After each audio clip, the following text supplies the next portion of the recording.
We can take questions from the audience. If you raise your hand, I will come and bring a mic to you.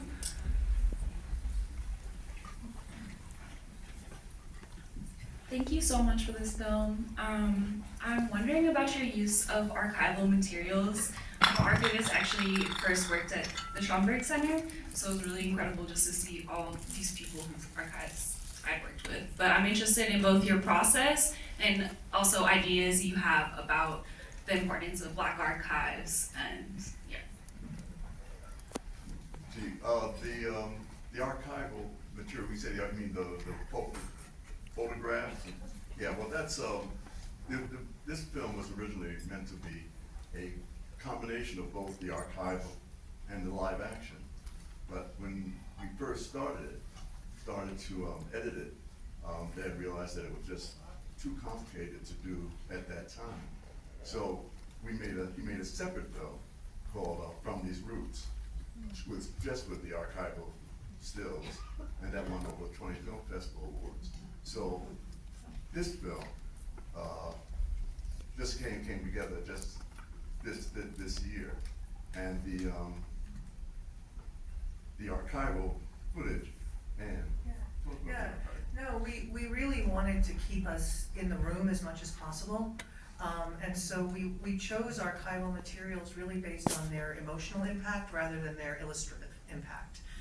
We wanted to see everyone when they were younger. We wanted to evoke certain moments and certain things like Shuffle Along or these events that are talked about, but we really wanted to stay within the room as much as possible. You know, the film From These Roots is really worth watching because it is this marvelous history of the Renaissance, and it really is a history. But this film, we felt, was very much about these people wrestling with history. And so we actually, there's quite a bit of archival in it, but we really actually pared that archival down to be in the room as much as possible. I hope that answers your question. And bring it to Sundance and future generations to experience something like what happened. It is an honor and a privilege to be able to bring it here and for the people to see it, because what my father wanted to do was to preserve the moment, preserve the memory, the images, the words of these people who were his mentors and who he looked up to as he grew up himself and came into himself. So the opportunity to bring that and continue that message that he wanted to have, and really to bring it to all of you, that is very meaningful to all of us, and we're just delighted that we had that opportunity. I will just, that moment is a moment that even just now thinking about it always makes me very emotional, because when she says I could just weep, because you have this sense that all of them want to just be, they just want to be recognized for who they are, in the same way that we all want to be recognized and appreciated that we lived and that we're here, and so yeah, as my dad said, it's a gift for us to have been able to engage with each of those people that you saw in the film, and it's even, I can't express the level of a gift that we've all been just waiting for, which is to be able to open up and share it with you. There are not words. Really there aren't. I was just wondering about the concept of the plastic artist, because I found that really interesting. I just wanted a deeper explanation of it. Yeah, I didn't know what that was either. Plastic artist refers to like sculptors, anything that is outside of like there's Physical art. Physical art. That's what they're talking about. There's a lot. Transforming one thing to another, it's plastic. Yeah. I was very impressed by how well woven together all the conversations and interviews were in like telling the story. So I wanted to ask about like how much footage you came out of the event with and what went into the editing to like make this cohesive story. Sure. Well, we had 60,000 feet of film, And it was, so we had several hours, like 6 hours or 5 hours of the party and 7 hours of interviews. So, as I went through it and making selects, selected the things that would have historical significance. And then, it's easy to make the selects, but as you say, how they all go together, that's the job of the editors.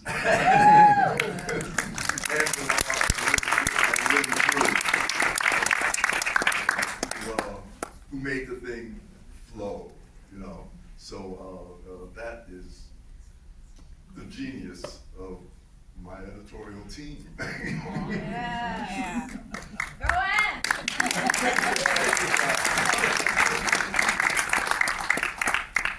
I have more of a comment. At this point in my life, have become very ashamed of how my primary education in my life was so ridiculously whitewashed.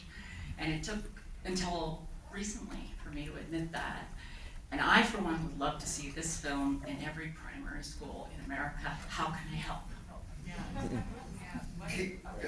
I was just gonna say that, to let you know also that, there's this film, as my dad said, there were 60,000 feet of footage, and there is so much more than what you've seen here. So one of the things that we're committed to do with Greaves Productions is to we're creating a public facing archive in which people will be able to sit with and listen to the rest of, watch and listen to the rest of the UB Blake interviews and all the interviews that are in there and all the other footage, and you'll be able to kind of search down and so that will be another thing that'll be useful. And we're planning on doing a lot of educational screenings of the film as well.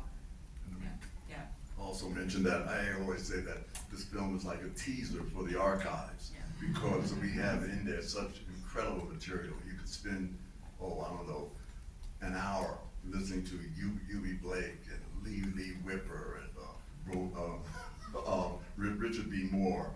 They are fascinating people, and Lee and UB told stories. I mean, we couldn't put their whole stories in there, but they were just hilarious. And if you get a chance, when we complete the archives and you see that, I'm sure people will say, why isn't that in the movie? Why isn't that in the movie? But it's only because he had such a brilliant coming together of people that were just exceptional then, and they were exceptional in the 20s, and they were still exceptional in 1972. The question I had, you said 60,000 feet of footage. How do you preserve it for so many decades and, keep it together for so long? That was the job of my stepmother, Louise Archambault Greaves. She was the one who kept it in storage. It wasn't like kept in the house. It was kept in a storage facility, and she was the one who watched over it, if you will, and saved it for us and for all of you to look at. Is that fair? Yeah, no, that's fair, absolutely. And I think that one of the great challenges when we first started the project was just assembling and syncing all of the footage, because you have to remember that back then film didn't have sound. And so the sound was separate, and it was actually in a separate location, and pulling it all together and making sure we could amass everything was the greatest jigsaw puzzle that I've ever been privileged to work on. But I echo David, like it was the vision of Louise, who understood as Bill did how important this material was. That's why we're here. Are there other questions? Did I miss anyone? Where?